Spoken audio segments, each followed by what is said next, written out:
The episode opens with Yuji facing a massive cursed spirit. He leads it on a chase, leaping between buildings until the spirit finally manages to snatch him up. Suddenly, a mysterious figure slays the curse, sending it crashing down onto Yuji. It was Yuta Okotsu, who has returned with one clear mission: to execute Yuji. The story flashes back a bit to meet Naoya Zenin, the youngest son of the Zenin clan. He's seen mocking Maki, suggesting she deserves her fate for defying the men of the house, claiming Mai is better simply for knowing her place. Naoya also insults Junichi and Ogi Zenin for hovering over their dying father. He arrogantly claims he is the only rightful heir, belittling his brothers and mocking Ogi for only having daughters. Despite his toxic attitude, all three are formidable Special Grade 1 sorcerers. Just then, they receive word that Naobito Zenin, the head of the clan, has passed away. As his will is read, it's revealed that Naoya is to be the next head, inheriting the estate and the cursed tools at Jujutsu High. However, a major condition is added.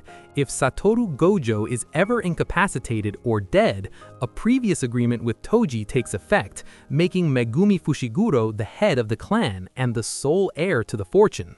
Naoya is furious. Learning that Megumi is currently in Tokyo searching for Yuji, he plans to eliminate them both.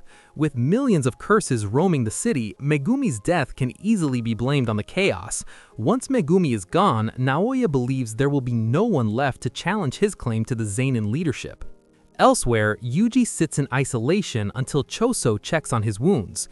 Yuji notes he's healing remarkably fast, likely due to Sukuna, and feels his power growing.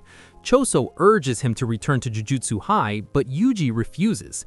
He's haunted by the lives lost through him, and fears Sukuna's interest in Megumi. He even mentions killing Choso's brothers, but Choso insists it was a misunderstanding, and that as brothers, he is already forgiven. Yuji decides to focus on clearing out the curses in the city. He lures a swarm into an underground pass where Choso is waiting. While Yuji uses raw power, Choso wipes them out with his piercing blood technique. When a curse tries to ambush Choso, Yuji destroys it instantly. Choso realizes that while Yuji is physically exhausted, his control of cursed energy has become terrifying.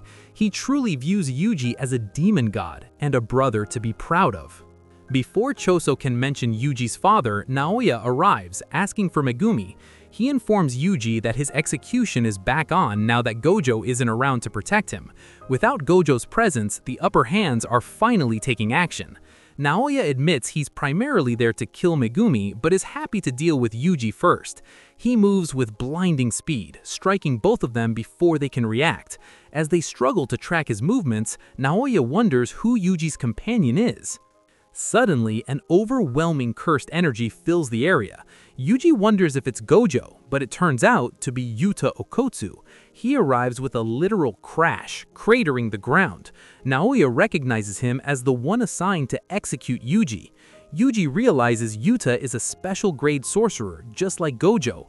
Naoya agrees to let Yuta take the lead, while Choso tells Yuji to run, knowing that facing Yuta is a death sentence. Yuji retreats with Yuta in pursuit, leaving Choso to face Naoya.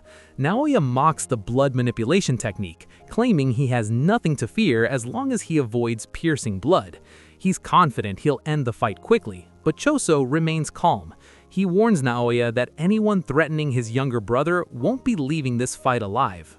The chase leads back to the scene from the opening. Yuji finds himself outmatched by Yuta's deceptive power. Despite his appearance, Yuta's cursed energy is immense, the complete opposite of Yuji's physical heavy style. Yuta explains that while his total energy reserves are even higher than Gojo's, Gojo is still number one because his 6 eyes allow him to never run out. Even so, Yuta's power feels endless to Yuji. Yuta continues his relentless assault. His massive energy makes his every move unpredictable and potentially fatal. Yuji arms himself with a knife, remembering Gojo's lessons on weapon mastery. He manages to catch Yuta's katana with his blade, but Yuta mocks his focus and lands a heavy blow.